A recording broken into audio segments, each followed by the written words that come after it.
So, Ken, what on earth is Charlie doing? Well, he's chasing the shadows of the sunlight, the reflection. It's quite bizarre, isn't it? Yeah, it does your head in, really. Does he do this all the time? Only when the sun's shining, and it's difficult because he starts dribbling all over the floor and it gets a bit messy, really. It doesn't have to be sunlight. It can be a torch, any reflection of anything shiny, your watch. So he's running round people's feet while they're having dinner and slobbering down the walls, which really is a bit antisocial and not very pleasant. So I would like him to stop doing it, really. What about when he's outside?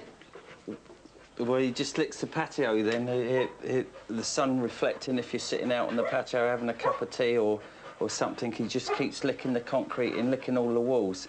And he just gets more and more excited because he obviously can't catch it. He's really licking the walls. Yeah, he's going now, yeah. So you're constantly redecorating, are you?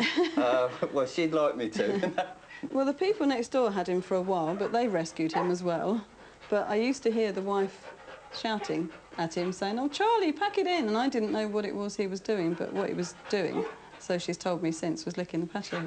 Oh, and I don't know whether it's an anxiety problem for him. I mean, whether he's stressed while he's doing it, or whether he's... I mean, he appears to be enjoying himself, but, you know, I don't want the dog's personality particularly changed, but it would be nice to have a calm dog. Is this a problem that will have the dog listener lit? Come on into the lounge then and we'll see what we can do. See what we can do. OK. Now, this is going to really sound tough on you because he's coming here and he's looking at our eyes. Who's going to speak to me? Who's going to speak to me now? And the answer is, we're not pets. I wanted to lay down. So, I've nearly got what I wanted. That was pretty quick. That was pretty quick. You see, what we've done is we've come in here. This is a sitting room, and we've sat. He's joined us. Fabulous. This is about him making up his mind for himself, making the right decisions for himself. This is not about making him do anything. It's not about bullying or threatening him.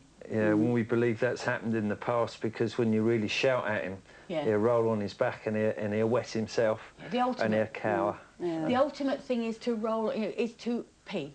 You know, that means submission big time. Please don't hurt me. The dog has taken on, like all rescue dogs, they take on this role. They want to stay here. I mean, look at the home. It's wonderful. You obviously feed him well. You love him. He's got a cushy billet. Of course he wants to stay. So he does his darndest to do the job he's given to the best of his ability. The fact he can't do it just leads to the stress. And he can't do it because, without realising it, you've given him the job of leader. A dog will actually start something that people think is highly amusing. You see it sometimes where puppies grab hold of somebody's sock and give a tug. Oh, look at that. So they think it's great fun. But when it's a fully grown dog that's yanking on your foot, they go, the dog's wrong. But they've created that problem. So I think, as I said to you before, somebody's flickered the light and thought, hilarious, look at this, you know. Yeah, you're probably right there, because I can't take him for a walk in the evenings with a torch. And during the winter, you struggle around in the dark, tripping over everything, because you can't switch a torch on, because he just goes mad with the torch, really. Yeah. Somebody's done that. And the stress has to come out. And his way is that somebody started this silly torch thing, this light thing, and then he becomes fixated on it, and it's all just too much. And another thing that's important here is your reaction to him doing that. You say to him, stop it, stop it. Inadvertently, what you're doing is making something of nothing.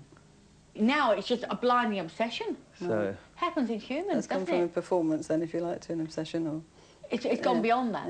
It's gone way beyond that. What we have to do is, first of all, convince him the sigh.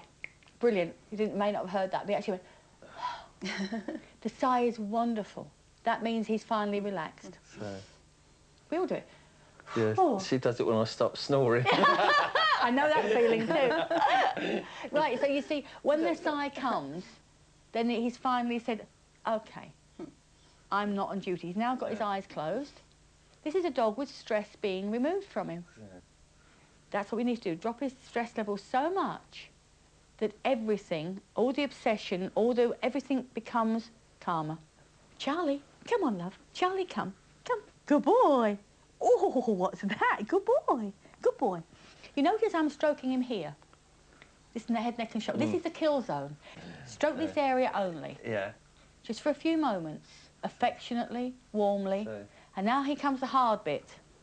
Stop. You're now showing him, I've had enough. I'm the leader. Don't look at him when he comes to you. This is important. But actually, they understand it. If you say, go away, or stop it, no, them's words. Don't understand them's words. Yeah. I am not human. So, Yeah? The fact he's gone away and sat there, that's fine.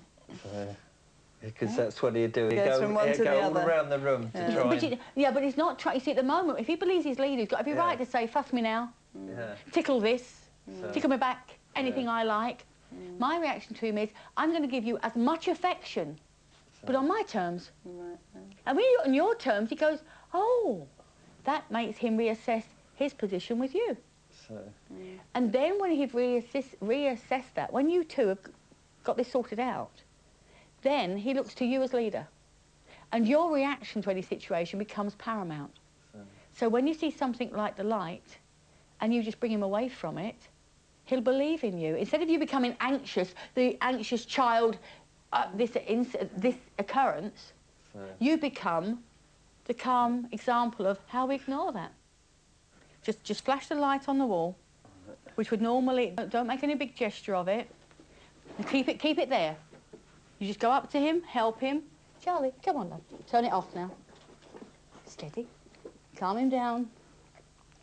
You see, I didn't say stop it, stop it, stop it. I'm going to desensitise him by giving him something better than that. So what happens here is... Right, I want you to do it again. Without speaking, just try and do it without any reaction from you at all.